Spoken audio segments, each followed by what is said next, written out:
So I got a lot of feelings about Wicked for Good. I went to go see it last night with my sister. I'm new to the world of Wicked. I saw Wicked for Good last night, not knowing the back half of Wicked. My sister, however, is the super fan that's been watching the Broadway play, listening to the songs for 20 years. And both of us generally agreed this was a big step backwards from the first film. Now, on the positive, individual sequences, performances, the set design, all just as strong as the first film. And because this is kind of a more dramatic, tragic portion of the story, the performances from our two leads are just so layered, where every interaction has multiple meanings for everything that's being said or sang. And they do an amazing job at it. Of course, they're incredible singers. There's some sequences in here that are truly spellbinding. One in particular involving Galinda and a bunch of mirrors that kind of plays as one take, and the camera keeps going through the mirrors.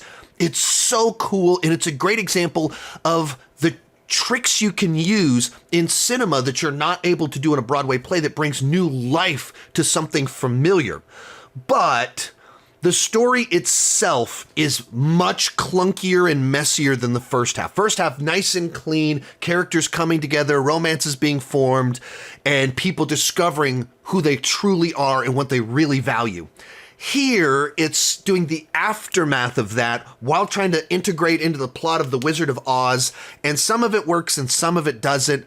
Some of it feels padded out and stretched out, and other parts feel like we're speed running through way too much story in far too little time. Characters are a lot more unlikable, and because it is kind of the more dramatic portion of the story, it's just a lot weightier and not quite as pleasant. My sister, when I talked with her afterwards, talked about how they changed several pieces. The end of it has changed, and she thought it was dramatically less effective, and I mean that in both uses of the word dramatically, because it just changed the meaning of a sequence. And they also move when certain information is revealed, which once again, she said, kind of felt insulting to the audience that they thought that we wouldn't figure this out, and then it plays it like a big reveal. There's a lot in here that you will enjoy. It does have big emotions when it has the crescendos and the big set pieces and everything like that, but the story overall isn't nearly as effective or told as well as the first half.